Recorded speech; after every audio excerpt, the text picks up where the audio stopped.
A única saída era a porta por onde entrei, mas o elevador estava quase chegando. Olhei para a porta do banheiro privativo do escritório. Entrei e tranquei a porta silenciosamente, apagando a lanterna do celular. Segundos depois, ouvi a porta do escritório se abrir. Passos pesados entraram. A respiração ofegante de alguém que correu. Maldito Otávio! A voz de Ângelo ecoou na sala. Ele estava falando sozinho, ou talvez ao telefone. Ouvi o som de coisas sendo jogadas na mesa. Mãe! Atende essa porcaria! Ele gritou. Ele estava ligando para ela. O celular descartável no armário começou a vibrar novamente. Eu tinha esquecido de desligá-lo. O som abafado vinha de dentro do armário, do outro lado da sala. Ângelo parou de falar. O silêncio no escritório era absoluto, quebrado apenas pelo bzzz, bzzz do celular vibrando contra a madeira. O que é isso? Murmurou ele. Ouvi os passos dele se aproximando do armário. Meu coração batia tão forte que eu tinha certeza de que ele podia ouvir através da porta do banheiro. Eu estava encurralada. Se ele me encontrasse ali, com a pasta e o pendrive, a violência que ele sempre conteve nas palavras se tornaria física. Eu não tinha dúvidas. Ele me mataria e diria que foi legítima defesa contra uma esposa louca que invadiu seu escritório. Olhei ao redor do banheiro minúsculo. Nada que pudesse servir de arma, exceto um porta-sabonete de cerâmica pesada. Segurei o objeto com as duas mãos, posicionando-me ao lado da porta. Ouvi o armário abrir. O celular parou de vibrar. Quem atendeu essa merda? Ele sussurrou, a voz carregada de paranoia. Ele deve ter visto no registro de chamadas que alguém atendeu a ligação de Dona Elvira minutos antes.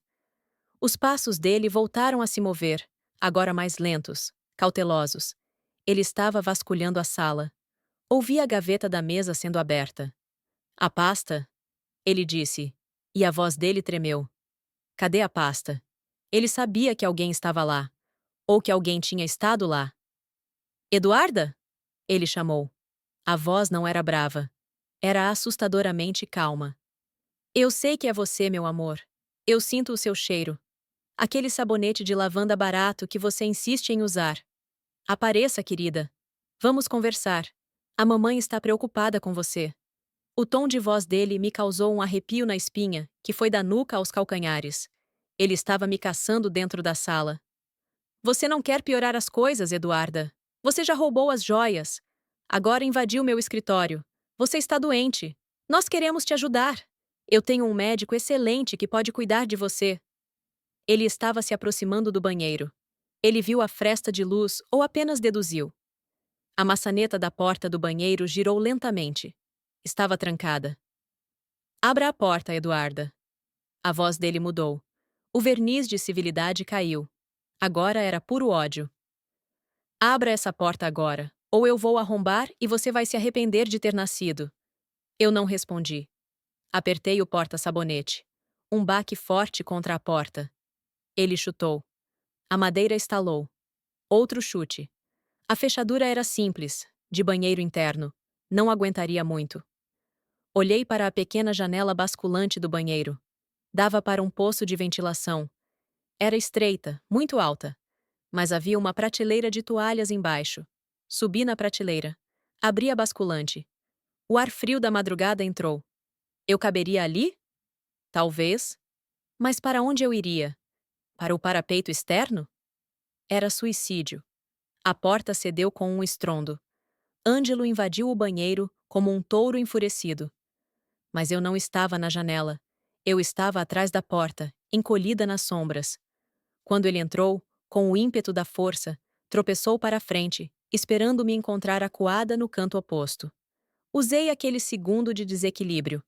Levantei o porta-sabonete de cerâmica e desci com toda a minha força na parte de trás da cabeça dele. O som foi horrível. Um baque surdo e úmido.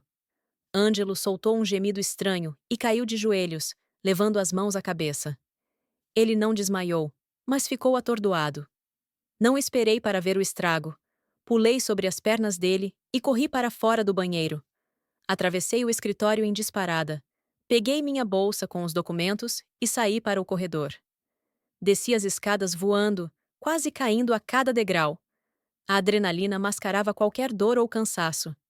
Quando cheguei ao térreo, ouvi os gritos dele lá de cima, ecoando pelo poço da escada. Vagabunda! Eu vou te matar! Você está morta, Eduarda! Saí pela porta dos fundos, empurrando a barra anti-pânico. O ar da rua nunca pareceu tão doce. Corri para o meu carro, entrei e tranquei as portas. Minhas mãos tremiam tanto que levei 3 tentativas para acertar a chave na ignição. Arranquei com o carro, cantando pneu, algo que eu nunca fiz na vida. Olhei pelo retrovisor e não vi ninguém saindo do prédio ainda. Dirigi sem rumo por 10 minutos, até ter certeza de que não estava sendo seguida. Parei em um posto de gasolina 24 horas em uma saída da cidade, uma área frequentada por caminhoneiros e viajantes. Estacionei longe das bombas, em uma área escura. Desliguei o motor e desabei sobre o volante, chorando. Mas não era choro de tristeza. Era uma descarga nervosa. Eu tinha agredido meu marido. Eu tinha roubado provas. Eu era uma fugitiva. Meu celular tocou. Era um número desconhecido. Limpei as lágrimas e atendi, pronta para xingar quem fosse. Alô? Minha voz saiu rouca. Eduarda? Era a voz de Otávio, o irmão da amante. Escuta, a Vanessa me contou tudo. O Ângelo, ele é um monstro. Ele enganou a minha irmã também.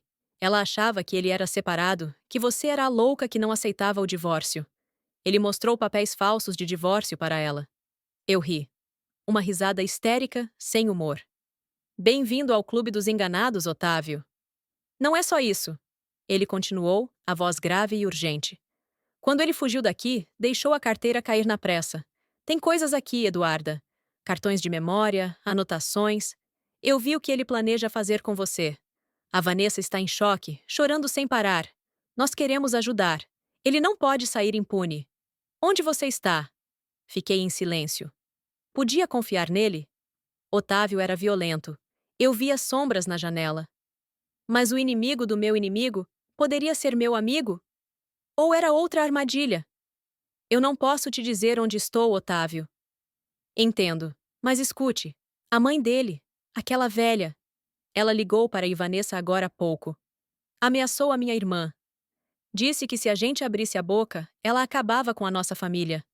Ninguém ameaça a minha família, Eduarda. Eu tenho contatos na Polícia Federal. Se você tiver provas reais, nós podemos derrubar os Dávila.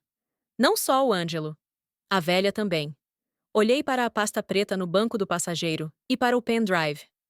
Eu tenho provas, Otávio. Tenho provas de que eles são criminosos. De que tentaram me interditar para roubar uma herança que eu nem sabia que tinha. Ótimo. Não vá para a polícia local. Eles estão no bolso do Ângelo. Me encontra no... Interrompi ele. Não! Eu não vou encontrar ninguém agora. Eu vou para um lugar seguro. Se você quer ajudar, mantenha a Vanessa de boca fechada e segura. Eu entro em contato. Desliguei.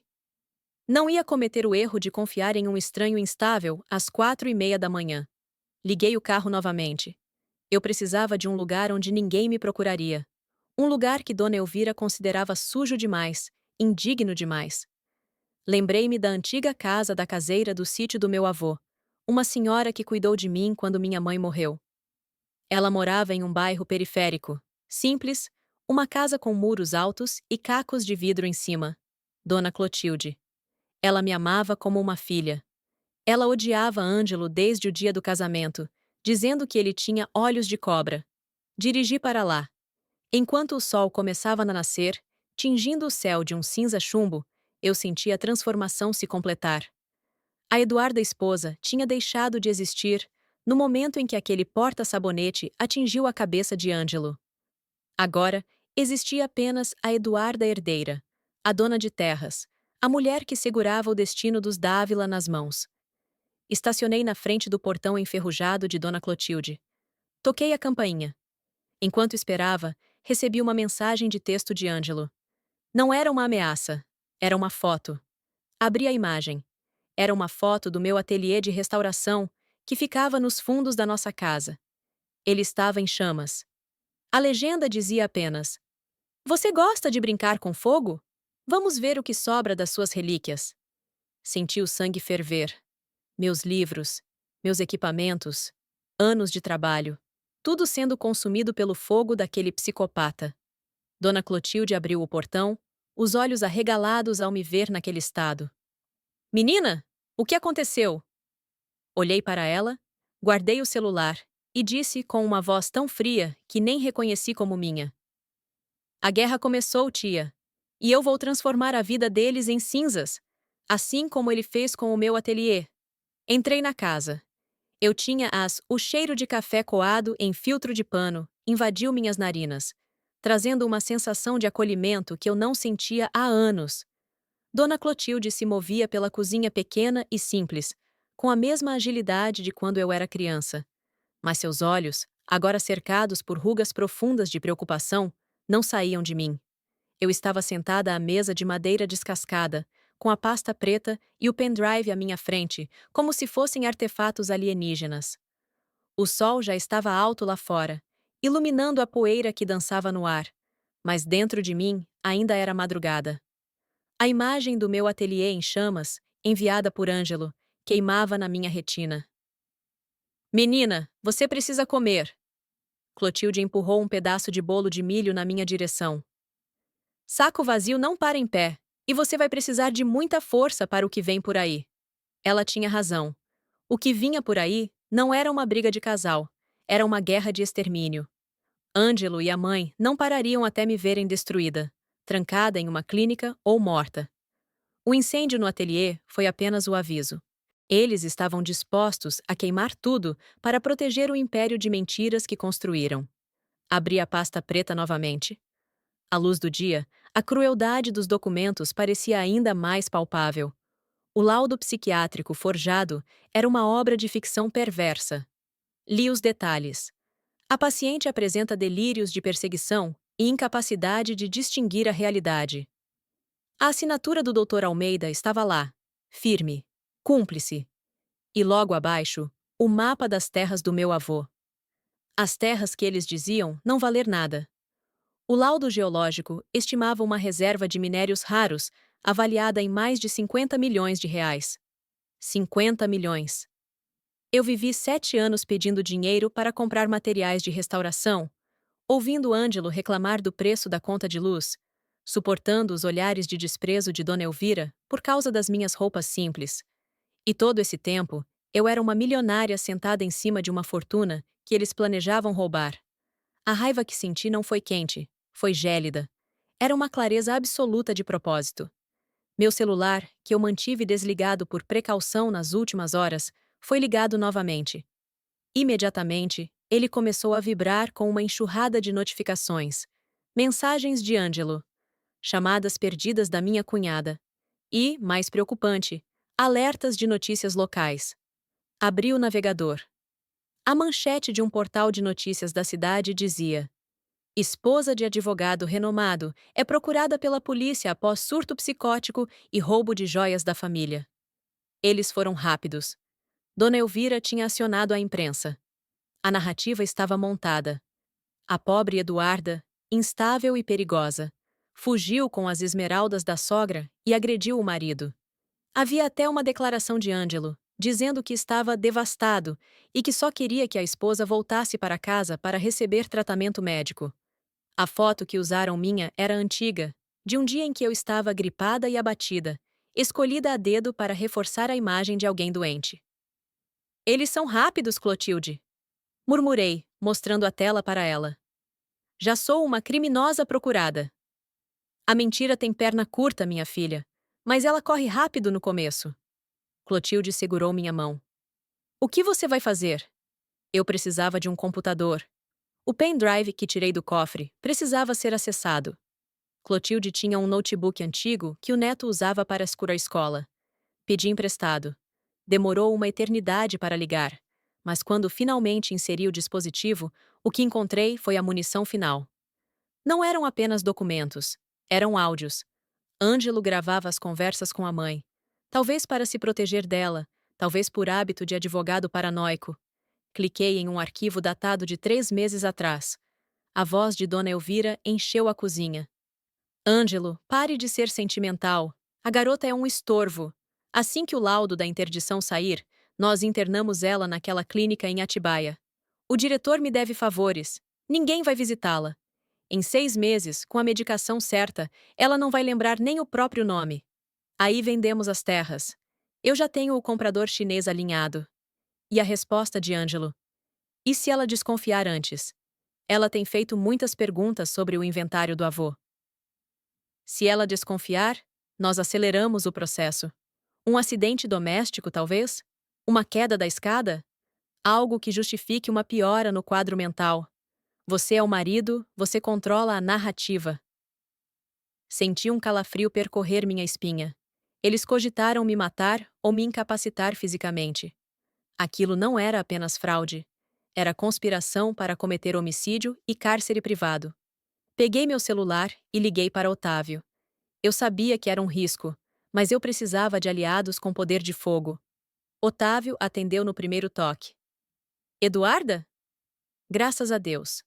Eu vi as notícias. Eles estão acabando com você na mídia. Onde você está? Otávio, eu tenho provas. Tenho áudios. Tenho o laudo falso e a avaliação das terras. Eles planejavam me internar para roubar uma mina de minérios. Minha voz estava firme, sem tremor. Eu sabia que era dinheiro. Sempre é dinheiro. Escuta, Eduarda, eu estou com um amigo meu, delegado da Polícia Federal. Ele está interessado no caso porque o Dr. Almeida, esse psiquiatra, já está sendo investigado por venda de laudos para políticos. O que você tem é a peça que faltava. Nós podemos te proteger. Mas você precisa vir até nós. A polícia local está comprada pelo Ângelo. Se eles te pegarem, vão te levar direto para a clínica, não para a delegacia. Eu não posso sair. O carro dele tem rastreador, eu tenho certeza. É questão de tempo até ele descobrir onde estou. Eu fui estúpida de vir para cá com o meu carro. Houve um silêncio na linha. Onde você está? Me diz o endereço. Nós vamos buscar você. Com escolta. Dei o endereço de Dona Clotilde. Otávio disse que chegariam em 30 minutos. 30 minutos. Parecia pouco, mas em uma situação de caça, era uma eternidade. Desliguei o telefone e olhei para Clotilde. Eles estão vindo me buscar. A Polícia Federal. Então vamos esperar no portão? Ela perguntou ansiosa. Não. Vamos trancar tudo. Se Ângelo chegar antes. A frase morreu na minha boca. O som de um motor potente rugiu na rua de terra lá fora. Não era o som de uma viatura. Era o som de um motor esportivo sendo forçado ao limite. Corri para a janela da sala, espiando pela cortina de renda. O carro importado de Ângelo, com a frente amassada, provavelmente de alguma colisão na fuga ou na raiva, freou bruscamente em frente ao portão de ferro. Ele saiu do carro. A imagem dele era assustadora. Ele ainda usava a roupa da noite anterior, agora amarrotada e suja. Havia um curativo improvisado na parte de trás da cabeça, manchado de sangue seco. Os olhos dele varriam a casa como um predador enlouquecido. Eduarda! O grito dele fez os cachorros da vizinhança latirem. Eu sei que você está aí! O rastreador não mente. Ele caminhou até o portão e começou a chutá-lo. O ferro vibrou. Clotilde, vá para os fundos, se esconda! Ordenei, empurrando a senhora em direção à cozinha. Eu não vou deixar você sozinha com esse demônio. Ela retrucou, pegando uma faca de cozinha enorme. Não, se ele te machucar, eu nunca vou me perdoar. Vá, chame a polícia se ouvir barulho de tiro. Eu não sabia se ele estava armado, mas Ângelo era um covarde. Covardes armados são os mais perigosos. Voltei para a sala. Ângelo estava escalando o portão. Ele era atlético, movido pelo ódio. Em segundos, ele pulou para dentro do quintal. Eu tinha que ganhar tempo. Otávio precisava de mais 15 minutos. Abri a porta da frente e saí para a varanda. A atitude o pegou de surpresa. Ele esperava me encontrar encolhida debaixo da cama. Ver-me de pé, com a postura ereta e o rosto limpo de lágrimas, o fez parar no meio do caminho, entre o jardim e a varanda. Finalmente, ele ofegou, sorrindo de um jeito torto. Achou que podia fugir de mim, Eduarda? Você é patética. Devolve a pasta. Agora. A pasta está em um lugar seguro, Ângelo. junto com as cópias que eu já enviei para a imprensa nacional e para a corregedoria da polícia. Menti sobre a imprensa, mas precisava assustá-lo. O sorriso dele vacilou, mas logo voltou, mais cruel. Você está mentindo. Você não tem coragem. Você é a Eduarda, a ratinha de biblioteca. Você não sabe jogar esse jogo? A mamãe já resolveu tudo. A polícia está vindo. Eles vão te levar. E sabe o que vai acontecer? Você vai ser declarada incapaz. Louca. E eu vou cuidar de você, querida. Vou cuidar de você até o fim dos seus dias miseráveis. Como você cuidou do meu ateliê?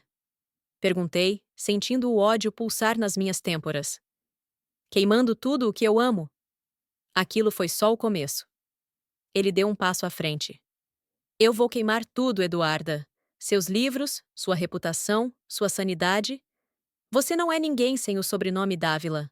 Você é lixo. Agradeça por eu ter te tirado daquele buraco onde você vivia. E agora, me dá a pasta ou eu entro aí e quebro cada osso do seu corpo antes da polícia chegar. Ele avançou. Eu recuei para a porta, pronta para trancar. Mas ele foi mais rápido. Correu e empurrou a porta com o ombro antes que eu pudesse girar a chave. Fui jogada para trás, caindo no chão da sala. Ângelo entrou, fechando a porta atrás de si com um chute. A sala ficou na penumbra. Ele olhou para mim, no chão, e sua expressão era de puro triunfo. Acabou, Eduarda. Ele se abaixou para me pegar pelo braço. Eu me preparei para lutar, para morder, arranhar, furar os olhos dele. Mas naquele instante, o som de sirenes cortou o ar. Não uma, mas várias. Sirenes altas, urgentes. Ângelo congelou. A polícia chegou. Ele sorriu, aliviado. Meus amigos chegaram. Não são seus amigos, Ângelo. Eu disse, levantando-me lentamente, limpando a poeira da calça. Esses não. O barulho lá fora era de caos. Pneus cantando, portas batendo, vozes gritando. Polícia Federal, mãos na cabeça. Ângelo correu para a janela. A cor sumiu do rosto dele. O que é isso? Ele sussurrou. Federais? Por quê? Porque eu não liguei para o delegado corrupto que janta na casa da sua mãe. Eu liguei para quem investiga gente como vocês. A porta da sala foi arrombada com um estrondo. Homens fardados, com coletes táticos e armas em punho, invadiram o recinto. Otávio entrou logo atrás, apontando para Ângelo. É ele? Aquele é o homem. Ângelo levantou as mãos, trêmulo. Esperem! Eu sou o doutor Ângelo Dávila. Essa mulher é minha esposa. Ela é doente mental, ela me agrediu. Eu sou a vítima aqui. Um agente alto, com o rosto severo, aproximou-se de Ângelo e o algemou com força, torcendo os braços dele para as costas. Doutor Ângelo, o senhor está preso sob acusação de incêndio criminoso, fraude processual, tentativa de estelionato e conspiração para cárcere privado. E sugiro que guarde a lábia para o juiz. Otávio veio até mim. Você está bem? Estou, respondi, entregando a pasta preta e o pendrive para o agente federal. Aqui está tudo, os originais. A respiração dele sempre mudava quando ele decidia mentir, mas naquela noite, o silêncio era a maior mentira de todas. Eu mantive meus olhos fechados, forçando uma regularidade no meu peito que não condizia com o ritmo frenético do meu coração. O relógio digital na mesa de cabeceira, que eu não precisava olhar para saber o que marcava, indicava exatamente 3 horas da manhã. O quarto estava imerso naquela escuridão densa, quebrada apenas pela fresta de luz que entrava do corredor, quando Ângelo abriu a porta com um cuidado cirúrgico. Ele achava que eu estava dormindo. Há meses ele achava que eu estava dormindo, não apenas no sentido literal, deitada naquela cama king size que parecia um deserto de gelo entre nós, mas dormindo para a vida, para a realidade do nosso casamento, para o desrespeito que ele e a família dele esfregavam na minha cara diariamente, como se fosse um creme esfoliante barato. Senti o peso do corpo dele saindo do colchão, a leve oscilação das molas, o som do tecido do pijama sendo trocado por roupas de rua. O cheiro do perfume dele invadiu minhas narinas. Era o perfume caro, amadeirado, aquele que eu dei de presente no aniversário dele de 2 anos atrás, quando eu ainda nutria a ilusão patética de que éramos um casal. Quem passa perfume às 3 da manhã para uma suposta emergência de trabalho? Apenas homens que subestimam profundamente a inteligência de suas esposas. Esperei. Contei mentalmente até 60, depois até 120. Ouvi os passos dele descendo a escada de mármore, o som abafado da porta da frente sendo destrancada, e, finalmente, o clique suave da fechadura se fechando. Só então abri os olhos. O teto do quarto parecia pressionar contra mim, mas naquela noite, pela primeira vez em muito tempo, eu não senti o peso da opressão. Senti a leveza fria da oportunidade. Levantei-me sem fazer barulho. Eu já havia deixado tudo preparado. Na noite anterior, enquanto ele tomava banho, eu tinha escondido as chaves reservas do meu carro, um modelo antigo e discreto, que ele insistia que eu vendesse, porque, segundo ele, envergonhava a garagem da casa, dentro da minha bota de inverno no closet. Vesti uma roupa preta, calça de moletom e uma blusa de manga longa, algo que me permitisse desaparecer na escuridão da rua. Não coloquei maquiagem, não penteei o cabelo.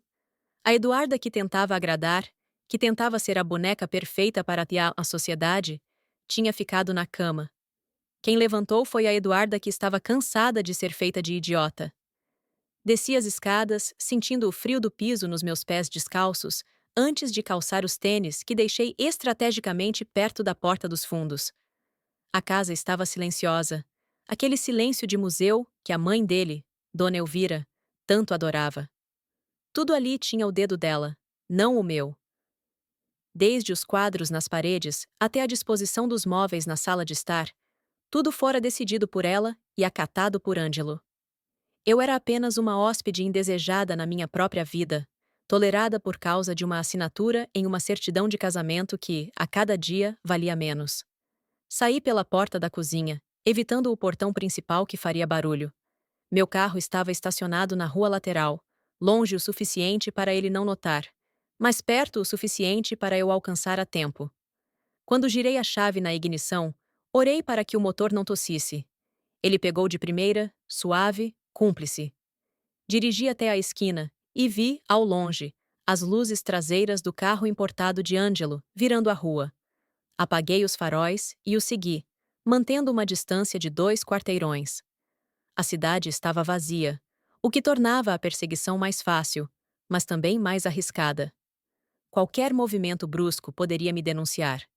Enquanto dirigia, as memórias dos últimos meses inundavam minha mente, competindo com a adrenalina. Lembrei-me do almoço de domingo passado na casa de Dona Elvira. A mesa estava posta com a louça de porcelana que ela herdara da avó, e o ambiente recendia a assado e julgamento. Lembro-me claramente de como ela me olhou quando me servi de uma segunda colher de arroz. Ela não disse nada diretamente sobre a comida. O veneno de Dona Elvira era sempre coberto por uma camada de doçura falsa. Ela sorriu para Ângelo e comentou, com aquela voz mansa que me dava náuseas, que era admirável como algumas mulheres não se preocupavam com a estética, que isso demonstrava uma autoestima corajosa, diferente das moças que Ângelo costumava namorar, que eram sempre tão regradas. Ângelo riu. Ele riu e concordou, dizendo que eu era rústica. Rústica. Aquela palavra ecoou na minha cabeça por dias. Eles falavam de mim como se eu fosse um móvel de madeira de demolição, algo que estava ali para ser útil, mas que não servia para a vitrine principal. Continuei seguindo o carro dele. Ele pegou a avenida principal, acelerando mais do que o permitido. Eu conhecia aquele caminho. Não era o caminho para o escritório de advocacia dele, nem para o hospital onde o irmão dele trabalhava, nem para qualquer lugar que justificasse uma saída na madrugada. A cada quilômetro, a raiva dentro de mim solidificava. Não era uma raiva explosiva, quente. Era uma raiva fria, calculada, como o gelo que queima a pele se você o segura por muito tempo. Ângelo sempre foi mestre em me fazer sentir pequena. No começo, eram críticas sutis. Ele dizia que a minha risada era muito alta para os ambientes que frequentávamos. Depois, passou a criticar meu trabalho. Eu sou restauradora de livros antigos, um trabalho solitário, de paciência e silêncio, que eu amava profundamente. Ele dizia aos amigos na minha frente que eu brincava de colar papel velho e que era sorte dele poder sustentar meus hobbies. Ele reduzia minha carreira, minha paixão, a um passatempo infantil.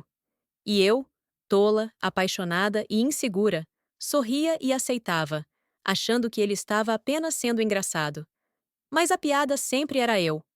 O carro dele diminuiu a velocidade. Estávamos entrando em um bairro nobre, uma área residencial antiga e arborizada. Reconheci a rua. Meu estômago deu um nó.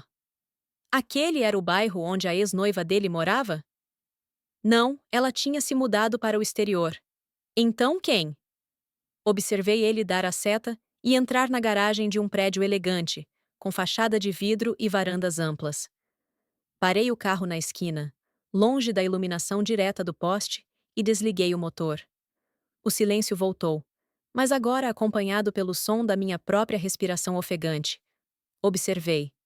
O portão da garagem se fechou lentamente, engolindo o carro dele e a vida dupla que ele levava. Fiquei ali, no escuro, olhando para aquele prédio. Contei os andares. 1, 2, 3. No quinto andar, as luzes se acenderam. Era ali. Apartamento 51 ou 52. A luz amarela na janela projetou duas sombras. Uma era inconfundivelmente a de Ângelo. A postura rígida, os gestos amplos de quem está falando e se sentindo dono do mundo. A outra sombra se aproximou dele. Uma silhueta feminina, esguia. Eles se abraçaram. Não foi um abraço rápido. Foi um abraço de posse. As lágrimas que eu esperava não vieram. Eu já tinha chorado todas elas meses antes, quando encontrei a primeira nota fiscal de uma joalheria no bolso do paletó dele, referente a uma pulseira que eu nunca recebi. Quando questionei, ele inverteu o jogo com uma maestria assustadora. Disse que eu estava louca, que estava invadindo a privacidade dele, que a nota era de um presente que ele comprou para a mãe dele. E Dona Elvira, claro, confirmou a mentira dias depois, usando uma pulseira que eu sabia que era nova, mas que ela jurou ter há anos, olhando para mim com aquele sorriso de triunfo. Eles me fizeram duvidar da minha sanidade. Eles me fizeram pedir desculpas por ter desconfiado. Mas agora, vendo a luz acesa no quinto andar, a certeza absoluta lavou minha alma. Eu não estava louca. Eu não era paranoica.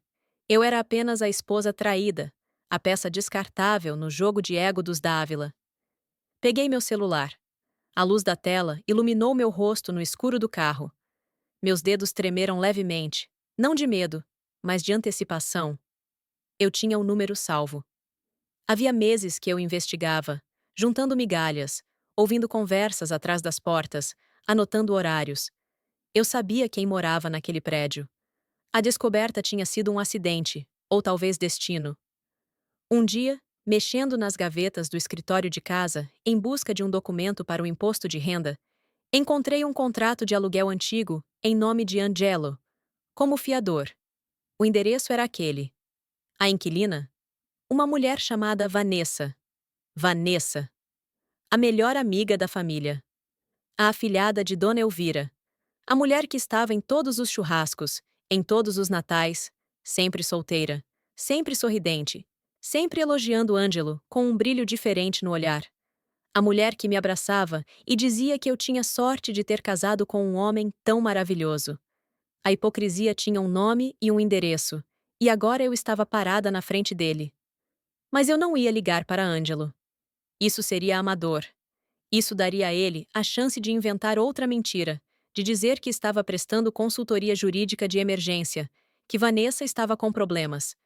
Ele era advogado. Ele vivia de distorcer a verdade. Eu precisava de algo mais definitivo. Disquei o número. O toque chamou 1, 2, 3 vezes. Alô? A voz do outro lado estava sonolenta, rouca e confusa. Era a voz de um homem. Senhor Otávio? Perguntei, mantendo minha voz firme, profissional, mas carregada de urgência. Sim. Quem fala? São 3 da manhã? Ele respondeu, irritado e preocupado. Otávio era o irmão de Vanessa. O irmão superprotetor, conservador e extremamente violento quando se tratava da honra da família. O homem que Ângelo desprezava pelas costas, chamando-o de troglodita, mas que tratava com sorrisos falsos pela frente, porque Otávio tinha conexões políticas que Ângelo cobiçava. Eu sabia, por ter ouvido conversas em jantares, que Otávio estava na cidade, hospedado no apartamento da irmã, por alguns dias, enquanto o dele passava por uma reforma. Ângelo, na sua arrogância, devia ter esquecido esse pequeno detalhe, ou achado que Otávio estaria em viagem. Peço perdão pelo horário, Sr. Otávio. Aqui é da portaria do prédio da sua irmã. Menti. A mentira fluiu da minha boca com a facilidade de quem aprendeu a sobreviver em um campo minado.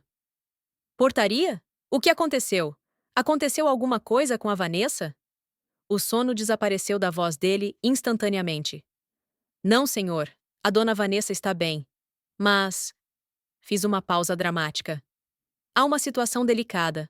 Um homem invadiu o prédio. Ele subiu para o apartamento dela. As câmeras mostram que ele entrou sem ser anunciado, aproveitando a entrada de outro morador. Estamos preocupados. Não sabemos se ela está sendo coagida. Ele parece alterado. Como é que é? Um homem? Dentro do apartamento? O tom dele subiu uma oitava. Eu podia ouvir o barulho de lençóis sendo arrastados, passos pesados. Eu estou no quarto de hóspedes, não ouvi a campainha. Quem é esse sujeito? Não conseguimos identificar, senhor. Mas ele entrou agora, há poucos minutos. Achamos melhor avisar o senhor antes de chamar a polícia, para evitar escândalo, já que o senhor está no local. Vocês fizeram bem. Não chame ninguém ainda. Eu vou resolver isso agora. A linha ficou muda. Ele desligou. Baixei o celular e olhei para a janela do quinto andar. Sorri. Não foi um sorriso de felicidade. Foi um sorriso de alívio, de justiça sendo tecida pelas minhas próprias mãos. Eu imaginei a cena. Otávio saindo do quarto de hóspedes, furioso, encontrando o invasor na sala ou no quarto da irmã. Ângelo, pego de surpresa, sem as roupas de advogado, sem a proteção da mãe, enfrentando um homem que ele considerava inferior, mas que tinha o dobro do tamanho dele e o triplo da raiva. Encostei a cabeça no banco e esperei. Eu não precisava ver. Eu precisava apenas saber que o caos estava instaurado. Aquele era o começo do fim. O fim da Eduarda submissa, da Eduarda que aceitava as migalhas de afeto, da Eduarda que acreditava que o problema era ela. Enquanto esperava as luzes do apartamento piscarem, ou os gritos começarem, minha mente viajou para o dia em que conheci Ângelo. Ele parecia um príncipe. Educado, culto, bem-sucedido. Ele me levou aos melhores restaurantes, me apresentou aos livros que eu nunca tinha lido. Me fez sentir como se eu fosse a mulher mais especial do mundo. Mas era tudo uma encenação. Um palco montado para que ele pudesse ter uma plateia para o próprio ego. Assim que casamos, a máscara caiu. Ou melhor, derreteu lentamente. A primeira vez que ele me humilhou em público foi sutil. Estávamos em um jantar com sócios dele. Eu estava usando um vestido que eu amava, estampado, colorido. Ele olhou para mim, na frente de todos, e disse: Eduarda tem um gosto peculiar. Ela adora parecer uma obra de arte abstrata, daquelas que ninguém entende muito bem. Todos riram. Eu corei, envergonhada, e tentei rir junto. Na volta para casa, quando reclamei, ele disse que eu não tinha senso de humor, que eu era muito sensível, muito dramática. Você precisa crescer, Eduarda, ele disse. Crescer. Aquela palavra me assombrava. Para ele e para a família dele, crescer significava endurecer, tornar-se cínica, fria, materialista. Significava abandonar minha essência para me tornar um acessório adequado para o Dr. Ângelo Dávila. Mas eu tinha crescido. Naquela noite, sentada no escuro, vigiando o prédio da amante dele, eu percebi o quanto eu tinha crescido. Eu tinha crescido para fora da sombra dele. A dor que eu sentia não era mais de tristeza, era de amputação. Eu estava cortando o membro gangrenado, que era o meu casamento para poder sobreviver. De repente, a luz da varanda do quinto andar se acendeu violentamente. Vi sombras se movendo rápido, braços levantados. Uma discussão gestual. Não conseguia ouvir os sons, o vidro duplo das janelas devia isolar bem o ruído, mas a linguagem corporal era universal. O medo de Ângelo. A fúria de Otávio. A tentativa de intervenção de Vanessa. Então, vi algo voar. Um objeto foi arremessado. Ângelo recuou até a grade da varanda. Ele parecia pequeno lá de baixo. Tão pequeno quanto ele me fazia sentir. O meu celular vibrou na minha mão, me assustando. Olhei para a tela. Era o número de casa. O telefone fixo. Quem estaria me ligando do telefone fixo às 3h15 da manhã? Eu estava sozinha em casa. Ou deveria estar. O coração disparou novamente, mas dessa vez com um medo diferente. Será que Dona Elvira tinha a chave da minha casa? Será que ela tinha ido lá verificar se eu estava comportada enquanto o filho trabalhava? Ou será que Ângelo tinha percebido a armadilha e estava tentando ligar para casa para criar um álibi, achando que eu atenderia? Deixei tocar. 1, 2, 3, 4 vezes. A chamada caiu na caixa postal. Imediatamente, chegou uma notificação no meu celular. Uma mensagem de voz deixada no fixo, que era encaminhada para o meu aplicativo. Desta vez, minhas mãos tremeram de verdade. Dei o play. A voz que saiu do alto-falante não era de Ângelo, nem de Dona Elvira. Era uma voz que eu conhecia, mas que não deveria estar lá. Era a voz da minha cunhada, esposa do irmão mais novo de Ângelo, o único que às vezes me olhava com um pingo de piedade, embora nunca fizesse nada para me defender. Mas não era o irmão dele falando. Era a esposa dele, Fabiana. Eduarda. A voz dela era um sussurro aterrorizado. Eduarda, atende, pelo amor de Deus. Eu sei que é tarde, mas eu preciso te contar uma coisa. Eu estou aqui na frente da sua casa. Eu vi o Ângelo sair. Eu vi você sair atrás dele. Eduarda, não faz nada estúpido. Eles armaram para você. A Dona Elvira. Ela descobriu sobre a conta. Ela sabe que você está guardando dinheiro. Ela vai usar isso para te tirar tudo. Eduarda, volta para casa agora. Eles estão indo para aí com a polícia. Eles vão dizer que você roubou as joias da família e fugiu. É uma armadilha, Eduarda. O sangue gelou nas minhas veias. A mensagem acabou. Eu olhei para o prédio onde Ângelo estava sendo confrontado por Otávio e depois olhei para o caminho de volta para casa. Eu não estava apenas caçando. Eu estava sendo caçada. O plano deles era mais profundo e mais cruel do que eu imaginava. Eles não queriam apenas me trair.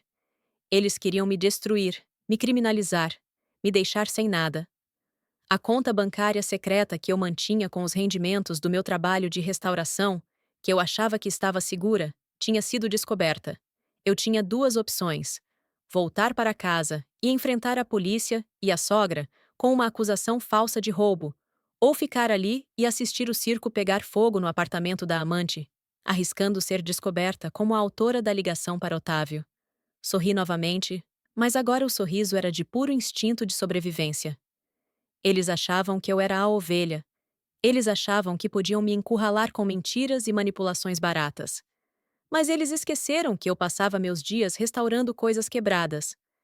Eu sabia exatamente onde as estruturas eram frágeis. Eu sabia como desmontar um livro sem rasgar as páginas. E sabia como desmontar uma vida sem deixar digitais. Liguei o carro. Eu não ia voltar para casa. Não agora. Se eles queriam guerra, se eles queriam me acusar de roubo, eu daria a eles um motivo real para se preocuparem. Eu tinha as chaves do escritório de Ângelo. E eu sabia onde ele guardava os arquivos que nem a mãe dele, nem a amante, nem ninguém sabia que existiam. A noite estava apenas começando.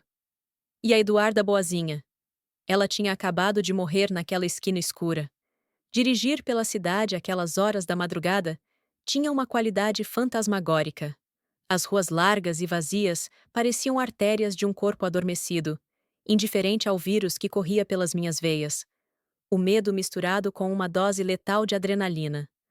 A mensagem de voz de Fabiana ecoava na minha cabeça em um loop infinito, cada palavra pesando como uma sentença de morte social. Eles armaram para você. Joias roubadas. Polícia! Apertei o volante com tanta força que senti as articulações dos meus dedos protestarem. O couro do volante estava frio, mas minhas mãos suavam. Eu conhecia a capacidade destrutiva de Dona Elvira. Eu sabia que a maldade dela não era improvisada. Era arquitetada com a paciência de uma aranha tecendo uma teia invisível. Se ela disse que eu roubei as joias, ela já teria plantado as provas, manipulado as circunstâncias e convencido a metade da cidade de que a nora quieta e rústica era, na verdade, uma cleptomaníaca ingrata.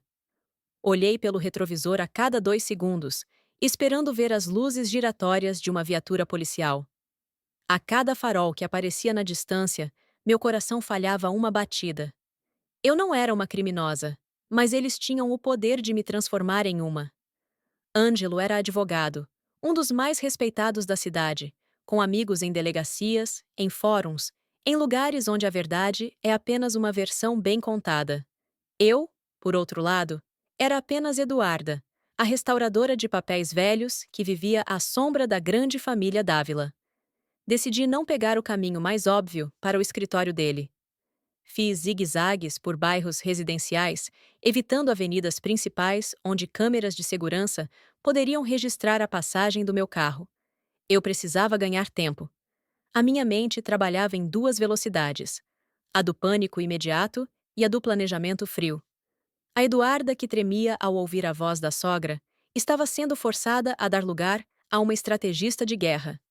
Cheguei ao prédio comercial, onde ficava o escritório de Ângelo, por volta das 3h45 da manhã. Era uma construção antiga no centro histórico, um daqueles edifícios com fachada de pedra e portas pesadas de madeira que ele escolheu justamente para passar uma imagem de tradição e solidez. Ironicamente, a restauração daquele prédio tinha sido o motivo pelo qual nos conhecemos, 7 anos atrás. Eu fazia parte da equipe que recuperava os afrescos do saguão. Ele parou para admirar meu trabalho, ou assim eu pensava.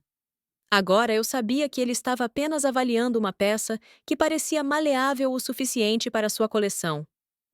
Estacionei 2 ruas atrás, em uma vaga escura sob uma árvore frondosa, que bloqueava a luz do poste. Respirei fundo, tentando acalmar o tremor nas minhas pernas.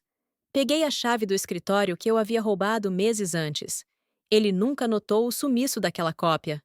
Ângelo era arrogante demais para acreditar que alguém ousaria entrar no santuário dele. Para ele, eu era invisível e inofensiva demais para representar qualquer ameaça à sua fortaleza profissional. Caminhei pelas sombras até a entrada de serviço. O vigia da noite, seu Geraldo, costumava fazer rondas no perímetro, mas àquela hora ele estaria na guarita dos fundos, provavelmente cochilando ou ouvindo rádio baixinho. Eu conhecia a rotina porque, em tempos mais felizes, eu costumava levar jantares surpresa para Ângelo quando ele dizia que viraria a noite trabalhando.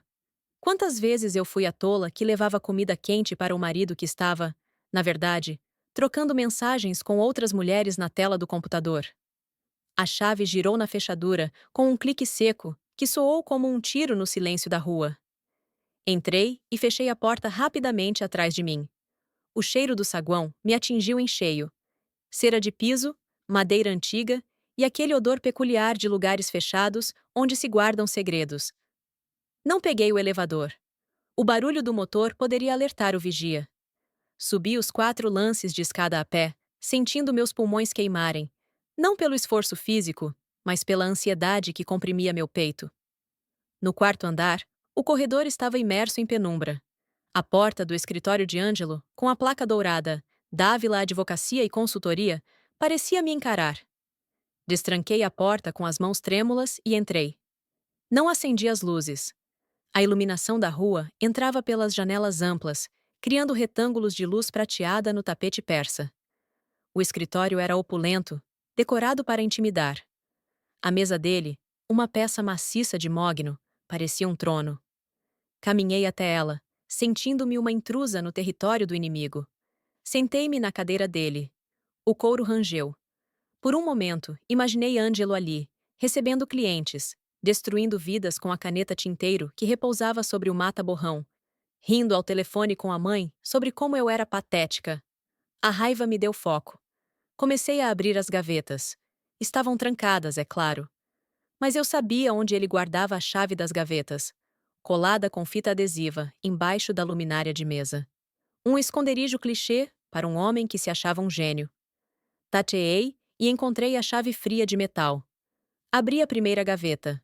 Pastas, contratos, agendas. Comecei a folhear tudo, usando a lanterna do celular com a luminosidade no mínimo. Eu procurava algo específico, embora não soubesse exatamente o que. Eu sabia que Ângelo era meticuloso. Ele guardava seguros contra todos, contra sócios, contra clientes perigosos e certamente contra mim. A restrição de não haver escândalos financeiros limitava o que eu poderia encontrar, mas a podridão moral de Ângelo e sua família ia muito além de dinheiro. Na terceira gaveta, bem ao fundo, debaixo de uma pilha de processos arquivados, encontrei uma pasta preta, sem etiqueta na lombada. O coração disparou. Abri. A primeira folha fez meu estômago revirar. Era uma cópia da minha certidão de nascimento, mas com anotações a caneta vermelha nas margens. A letra era de Dona Elvira. Antecedentes familiares de instabilidade. Ela escreveu ao lado do nome da minha mãe, que faleceu de depressão quando eu era criança. Virei a página. Havia relatórios médicos, relatórios falsos, assinados por um doutor Almeida, um psiquiatra que frequentava os jantares na casa da sogra. Li o diagnóstico fabricado com horror crescente. Segundo aquele papel, datado de 2 meses atrás, eu sofria de transtornos delirantes, paranoia severa e incapacidade de gerir a própria vida civil. Havia descrições de surtos que nunca aconteceram, relatos de agressividade doméstica que eram pura ficção. Entendi o plano. O plano não era me prender por roubo. O roubo das joias era apenas o catalisador, a desculpa para chamar a polícia e criar um registro oficial de comportamento errático. O objetivo final era a interdição. Eles queriam me declarar louca. Eles queriam me internar. Se eu fosse interditada, Ângelo se tornaria meu curador legal. Ele teria controle absoluto sobre mim. E por que fariam isso? Continuei folheando a pasta até encontrar a resposta em um documento antigo, amarelado, que eu nem sabia que ele possuía. Era o testamento do meu avô materno. Eu sempre soube que meu avô tinha deixado terras no interior, mas a família sempre me disse que eram terras sem valor, brejos improdutivos que só geravam impostos. Ângelo cuidou do inventário anos atrás e confirmou isso. Não vale a pena vender, Eduarda. O custo da papelada é maior que o lucro. Deixa no seu nome, eu cuido das taxas. Mas ali, anexado ao testamento, estava um laudo de prospecção mineral recente. As terras do meu avô não eram brejos. Eram ricas em minérios raros. O valor estimado era astronômico.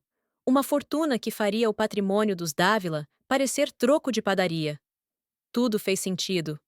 O casamento, a tolerância de Dona Elvira no início e agora, a pressa em me descartar de forma segura. Se eles se divorciassem de mim, eu poderia descobrir sobre as terras na partilha de bens. Ou pior, um novo advogado poderia investigar. Mas se eu fosse louca, se eu fosse interditada, Ângelo administraria tudo.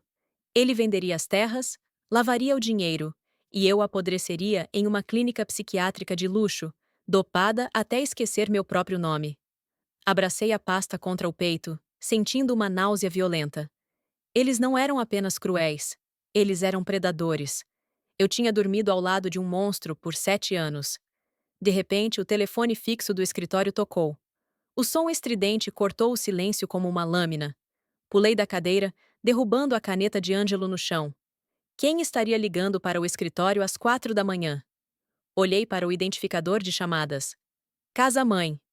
Dona Elvira. Ela estava ligando para o escritório. Por quê? Será que ela suspeitava que eu estivesse ali? Ou estava ligando para deixar algum recado caso Ângelo aparecesse? Deixei tocar. O som parou, e segundos depois, o celular de Ângelo, que ele devia ter deixado em alguma gaveta. Não, ele saiu com o celular. Ou talvez um segundo aparelho que ele mantinha ali começou a vibrar dentro de um armário lateral. Corri até o armário e abri.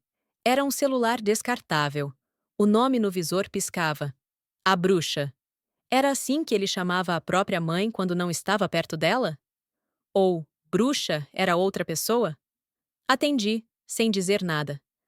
Apenas coloquei o aparelho no ouvido e segurei a respiração. Ângelo? A voz de Dona Elvira era inconfundível, mas não tinha a doçura falsa de sempre.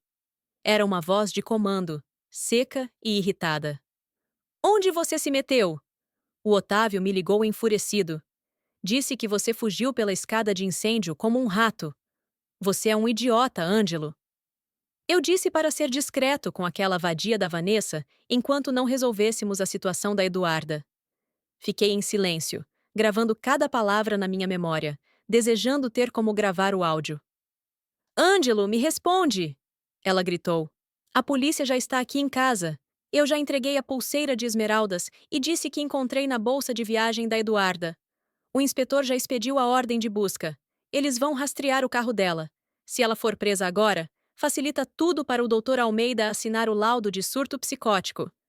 Mas você precisa aparecer e fazer o papel de marido preocupado e devastado. Onde você está? Desliguei o telefone. Meus dedos estavam gelados. Fugiu pela escada de incêndio. Então, Ângelo não estava preso no apartamento de Vanessa. Ele tinha escapado de Otávio. E agora ele estava solto na cidade, provavelmente vindo para cá ou indo para casa encenar o teatro que a mãe escreveu. Eu precisava sair dali. Agora. Peguei a pasta preta com os documentos da minha interdição e das terras do meu avô. Aquilo era minha única arma. Mas eu precisava de mais. Eu precisava de algo que destruísse a reputação de Dona Elvira também. Ela era a cabeça da serpente. Lembrei-me de algo que vi de relance em um dos jantares de domingo. Dona Elvira tinha um cofre pessoal em casa, mas Ângelo guardava cópias de segurança de tudo. Ele não confiava nem na própria mãe. Onde estaria? Olhei ao redor da sala. Meus olhos pousaram em um quadro na parede. Uma pintura a óleo de uma caçada inglesa, com cães e cavalos. Ângelo adorava aquele quadro, porque dizia que representava a lei natural dos fortes devorando os fracos. Corri até o quadro e o afastei da parede. Havia um cofre embutido. Digitei a data de nascimento dele. Erro. Digitei a data do nosso casamento. Erro. Tentei a data de nascimento da mãe dele. A luz verde acendeu. Patético. Dentro do cofre havia dinheiro vivo, em maços grossos, e um pendrive prateado. Peguei tudo. Coloquei na minha bolsa, junto com a pasta preta. Quando me virei para sair, ouvi o barulho do elevador no corredor. O motor zumbia, subindo. Alguém estava vindo. Olhei para o relógio. 4h15 da manhã. Só podia ser ele. Ângelo estava vindo para o escritório se esconder ou pegar dinheiro para alguma emergência. O pânico ameaçou me paralisar, mas a imagem daquele laudo médico me deu forças. Eu não ia ser pega. Não hoje. Não por ele. Corri para a janela. Estávamos no 4º andar. Não havia como pular. E a gravação onde eles planejam o crime. Ângelo, sendo arrastado para fora, olhou para a pasta e depois para mim. O olhar dele não era mais de arrogância. Era de terror. Pela primeira vez em 7 anos, eu vi o medo real nos olhos dele. Eduarda! Amor! Não faz isso! Minha mãe me obrigou! Eu não queria! Ele gritou desesperado, enquanto era empurrado para dentro da viatura. Eduarda! Eu sou seu marido! Assisti a cena da varanda. Dona Clotilde saiu da cozinha, secando as lágrimas com o avental. O demônio foi enjaulado, minha filha. Mas ainda faltava a cabeça da serpente. As semanas seguintes foram um borrão de depoimentos, advogados e manchetes de jornal. Mas dessa vez, a narrativa era outra. O escândalo Dávila explodiu na mídia nacional. A história da esposa restauradora que desmascarou a quadrilha familiar de fraudes de herança virou sensação. Otávio cumpriu a promessa. A irmã dele, Vanessa, colaborou com a polícia em troca de imunidade, revelando como Ângelo a usava para lavar dinheiro de pequenos golpes. Ela saiu da cidade, humilhada, mas livre. Eu não sentia pena dela. Ela foi cúmplice enquanto lhe convinha. A prisão de Dona Elvira foi o momento que eu esperei com mais ansiedade. Não estive lá para ver, mas as imagens na televisão foram satisfatórias o suficiente. A grande dama da sociedade sendo conduzida para fora de sua mansão, sem maquiagem, tentando cobrir o rosto com uma echarpe, enquanto os vizinhos olhavam. Descobriram que ela não só forjava laudos, mas também sonegava impostos há décadas e tinha contas ilegais em paraísos fiscais. algo que a Polícia Federal adorou descobrir no pendrive. O bloqueio de bens foi imediato. A mansão, os carros, as joias, inclusive as que ela disse que eu roubei e que a polícia encontrou no cofre dela, tudo foi sequestrado pela justiça para pagar as dívidas e as indenizações. Recuperei as terras do meu avô. A mineradora interessada fechou o contrato diretamente comigo, com termos justos e transparentes. Os 50 milhões iniciais eram apenas a ponta do iceberg. Mas a vingança não estaria completa sem o golpe final. 6 meses depois, o leilão dos bens da família Dávila foi marcado. A mansão onde vivi como uma intrusa seria vendida para pagar os credores. Eu fui ao leilão. Sentei na primeira fila, usando um vestido vermelho impecável, de corte perfeito, e sapatos de salto alto que faziam um som autoritário no piso de madeira. Eu não era mais rústica. Eu era letal. Quando a mansão foi anunciada, os lances começaram tímidos. A casa tinha má fama. 2 milhões! Gritou um senhor ao fundo. 3 milhões! Disse eu, levantando a placa. O silêncio caiu na sala. Todos me reconheceram. 3,5 milhões, tentou outro investidor. 5 milhões. Minha voz ecoou clara e definitiva. Ninguém cobriu. O martelo bateu. A casa era minha. Não para morar, Deus me livre daquela energia, mas para transformá-la. Semanas depois, fui visitar Ângelo na penitenciária. Ele havia envelhecido 10 anos em 6 meses.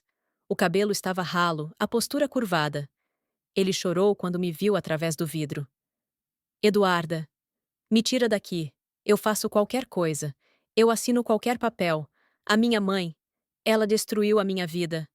Eu te amo, Eduarda. Eu sempre te amei, do meu jeito torto. Por favor, tenha piedade. Peguei o interfone e olhei nos olhos dele. O Ângelo que eu amava nunca existiu. Foi uma invenção sua. E a Eduarda que você conhecia morreu no dia em que você queimou o ateliê dela. Não existe piedade para quem tentou me enterrar viva, Ângelo. Você vai cumprir cada dia da sua pena. E quando sair, se sair, não terá casa, não terá dinheiro, não terá nome. Desliguei o interfone enquanto ele batia no vidro, gritando, implorando, babando. Virei as costas e saí. Minha última parada foi em uma casa de repouso pública, na periferia da cidade vizinha. Dona Elvira aguardava julgamento em liberdade provisória por questões de saúde. Alegou problemas cardíacos assim que foi presa.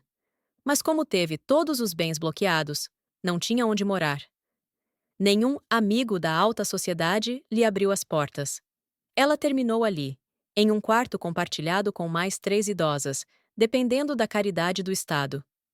Entrei no quarto. O cheiro era de desinfetante barato e sopa rala. Ela estava sentada em uma cadeira de plástico, olhando para o nada.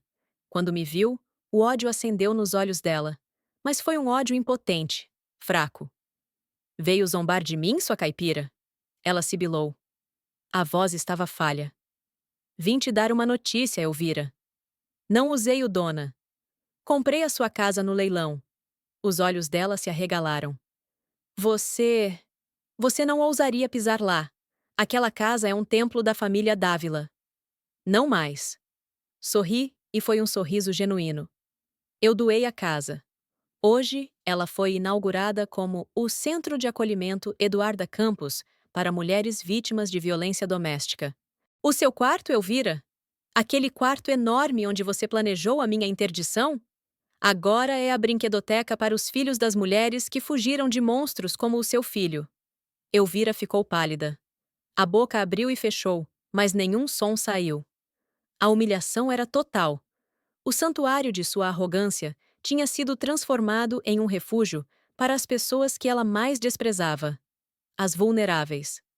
Você destruiu o meu legado. Ela sussurrou, uma lágrima de raiva escorrendo. Não, Elvira. Eu apenas restaurei a verdade. O seu legado era podre. Eu o limpei.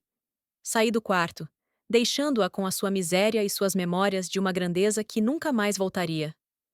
Caminhei até o meu carro novo. Estacionei ao sol. Peguei meu celular e liguei para a arquiteta que estava reformando meu novo ateliê, 3 vezes maior que o antigo. A vida estava apenas começando. Eu tinha 30 anos, uma fortuna na conta. E o mais importante, eu era dona da minha própria história. Ninguém nunca mais me faria fingir que estava dormindo. Agora, eu estava mais acordada do que nunca.